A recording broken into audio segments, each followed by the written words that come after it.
हमारे YouTube channel में स्वागत है। आज हम क्षेत्र मिति के अंतर्गत गोला टॉपिक पर चर्चा करेंगे। तो चलिए प्रारंभ करते हैं। आज का टॉपिक गोला। सबसे पहले जानते हैं गोला क्या है।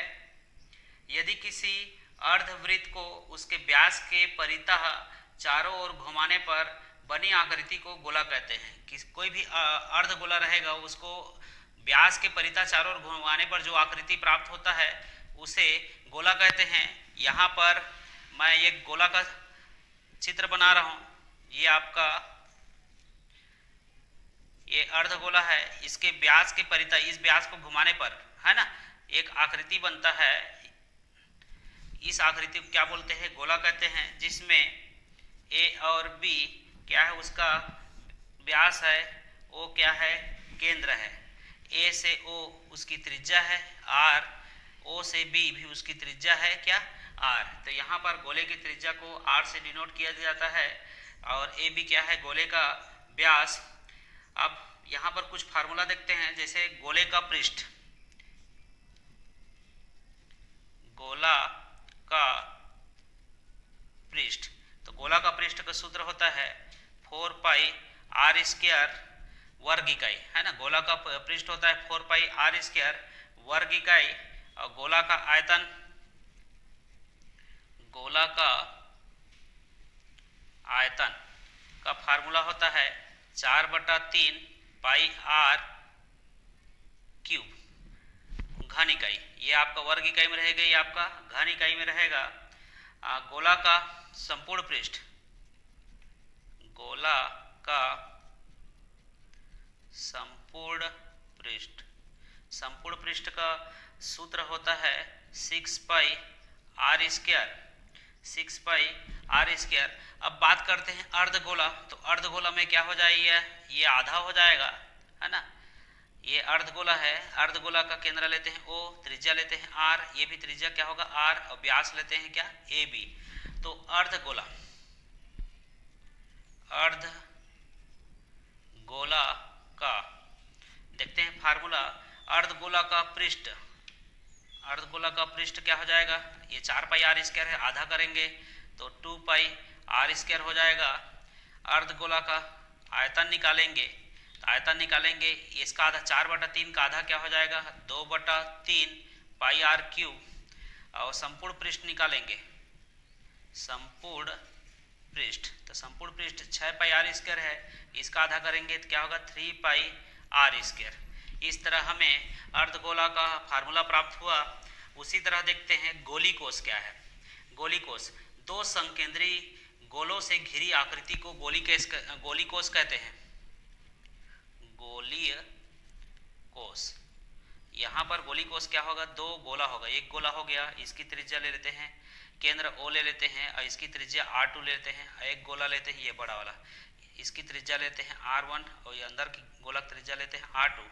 तो ये आपका गोली कोष कहलाएगा। दो गोला से घिरी आकृति गोली कोष कहते हैं। इसका केंद्र O और त्रिज्या क्या है, बाह्य त्रिज्या R1, आंतरिक त्रिज्या क्या है R2। तो इसका मोटाई निकालेंगे। गोली कोष का मोटाई सूत्र होता है R1 माइनस R2। बाह्य त्रिज्या में आंतरिक त्रिज्या क्या कर देंगे, माइनस कर देंगे। इस तरह गोली कोष का मोटाई प्राप्त हो जाएगा। अब इसमें गोली कोष का जैसे आयतन पूछेगा तो इसमें भी निकाल लेते हैं फार्मूला। वक्र पृष्ठ, गोली कोष का क्या बोलेगा, वक्र पृष्ठ बोलेगा। तो हमको हमारे पास सूत्र है 4 पाई आर स्क्वायर। तो यहाँ पर क्या लिखेंगे, 4 पाई आर के जगह क्या लिखेंगे R1 प्लस R2, ये क्या रहेगा स्क्वायर, है ना। ये वक्र पृष्ठ निकालेंगे गोली कोष का। इसी में आयतन निकालेंगे। आयतन का क्या हो जाएगा 4/3, इसी फार्मूला का 4/3 पाई है तो पाई, आर क्यूब जगह क्या रखेंगे R1 का क्यूब माइनस R2 का क्या हो जाएगा क्यूब हो जाएगा। इस तरह गोली कोष का वक्र पृष्ठ और गोली कोष का आयतन प्राप्त हुआ। अब हम आगे प्रश्न पर ध्यान देते हैं। चलो प्रश्न उत्तर पर किस प्रकार हम हल करते हैं देखते हैं। चलिए पहला प्रश्न है, एक गोले का व्यास 28 सेंटीमीटर है तो गोले का वक्र पृष्ठ ज्ञात कीजिए। यहाँ हल दिया है गोला का व्यास दिया है 28 सेंटीमीटर। अब व्यास का सूत्र होता है 2r बराबर 28, तो r बराबर निकालेंगे 14 दूनी क्या हो जाएगा 28, तो कितना है 14 सेंटीमीटर प्राप्त हुआ। अब क्या करेंगे, गोले का वक्र पृष्ठ, अतः गोले का वक्र पृष्ठ का सूत्र होता है 4 पाई r स्क्वायर। तो 4 पाई का मान रखना चाहेगा तो रख सकते हैं, कितना होता है 22/7, r का मान कितना है 14, स्क्वायर है तो स्क्वायर, तो ये 4 गुणित 22/7 गुणित 14 का स्क्वायर है तो 14 गुणित कितना लिखेंगे 14, 7 एकम 7, 7 दूनी 14, तो यहाँ पर कितना आएगा गुणा करेंगे तो 22 दूनी 44 गुणित 4 गुणित कितना 14। अब यहाँ पर 44 गुणित 4 गुणित 14 गुणा करेंगे तो इसका उत्तर प्राप्त होगा 2464 वर्ग सेंटीमीटर। इस तरह हमें गोले का वक्र पृष्ठ 2464 वर्ग सेंटीमीटर प्राप्त होगा। और याद रखेंगे वक्र पृष्ठ हमेशा वर्ग इकाई में रहता है, सेंटीमीटर में प्रश्न दिया है तो क्या आएगा वर्ग सेंटीमीटर। चलिए दूसरा प्रश्न की ओर चलते हैं। दो गोले की त्रिज्या में 1:3 का अनुपात है ना।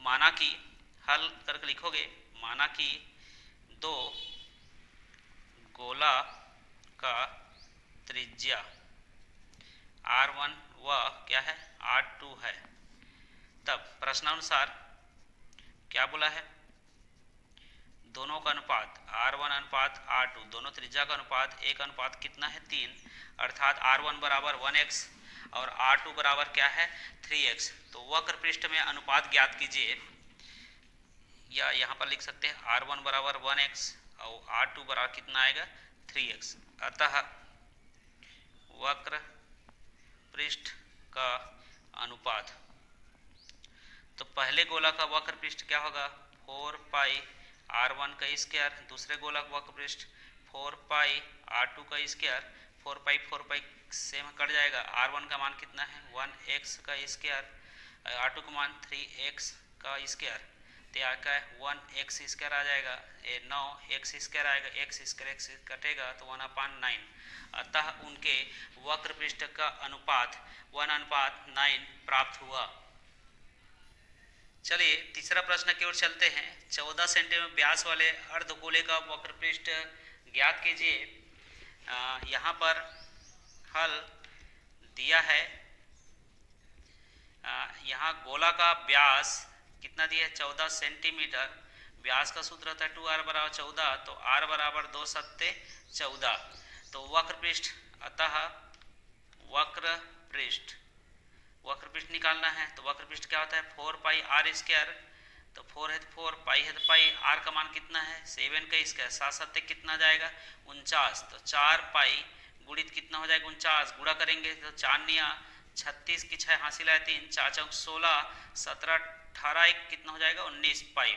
इस तरह गोले का ये आपका अर्धगोला बोला है, तो अर्धगोला में क्या करना है, ये आधा हो जाएगा है ना, ये क्या हो जाएगा आधा हो जाएगा, तो 2 का भाग कर देंगे, तो यहाँ पर 2 का गुणा 9 में 2 निया कितना हो जाएगा 18, 2 चौक 8 1 9,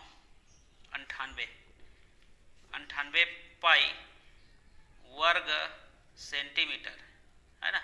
इस तरह हमें अर्धगोले का वक्र पृष्ठ प्राप्त हुआ 98 पाई वर्ग सेंटीमीटर। अगला प्रश्न क्यों चलते हैं। एक गोले का वक्र पृष्ठ 196 पाई वर्ग सेंटीमीटर है, तो गोले का व्यास ज्ञात कीजिए। हल दिया है गोले का वक्र पृष्ठ 196 पाई, वक्र पृष्ठ का सूत्र होता है 4 पाई r स्क्वायर बराबर 196 पाई, पाई कैंसिल, तो 4 r स्क्वायर बराबर कितना होगा 196, 4 का भाग होगा तो 196 भागित 4 कितना आएगा 4 चौक 16, तो यहाँ पर 3 बचा 36 हो गया, 4 नया 36, r स्क्वायर बराबर 49, अर्थात r बराबर कितना आएगा 7 सेंटीमीटर। उसी तरह गोले का व्यास ज्ञात करना है, अतः गोला का व्यास, गोला का व्यास का सूत्र होता है 2r, तो 2 है तो 2, r का मान 7, 7 दूनी कितना हो जाएगा 14 सेंटीमीटर। इस तरह हमें गोला का व्यास 14 सेंटीमीटर प्राप्त हुआ। हमने आज के टॉपिक में गोला संबंधित कुछ क्वेश्चन को डील किए हैं। यह टॉपिक क्षेत्रमिति के अंतर्गत आता है, जिसमें हमने एक सिंपल क्वेश्चनों को हल करना सीखे हैं, बिल्कुल बेसिक से प्रारंभ किए हैं। अगर आज का वीडियो हमें आपको पसंद आए तो लाइक, शेयर और सब्सक्राइब जरूर करिए। चलिए थोड़ा सा गोले की विशेषता के बारे में चर्चा करते हैं। गोला का विशेषता क्या क्या होता है, प्रॉपर्टीज ऑफ स्फीयर्स। तो सबसे पहले गोले के पृष्ठ का प्रत्येक बिंदु केंद्र से बराबर दूरी पर होता है ना। गोला जो होता है, गोला का पृष्ठ जो होता है केंद्र से बराबर दूरी पर होता है। पृष्ठ के प्रत्येक बिंदु से केंद्र की दूरी गोले की त्रिज्या के क्या होता है, बराबर होता है। केंद्र से पृष्ठ पर जो दूरी होता है वो त्रिज्या के बराबर होता है। गोले का वक्र पृष्ठ उसके संपूर्ण पृष्ठ के बराबर होता है ना। गोले का वक्र पृष्ठ जो होता है उसके संपूर्ण पृष्ठ के लगभग क्या होता है, बराबर होता है। गोले की समतल काट एक वृत्त होता है। गोले की समतल काट क्या होता है, एक वृत्त होता है। तो आज हमने गोले टॉपिक पर चर्चा किए हैं। यह topic CGPSC mains, CG board, class 10 और अन्य कंपटीशन एग्जाम के लिए बहुत ही हेल्पफुल है। इसका नेक्स्ट टॉपिक में हम इससे आगे क्वेश्चन को डील करेंगे।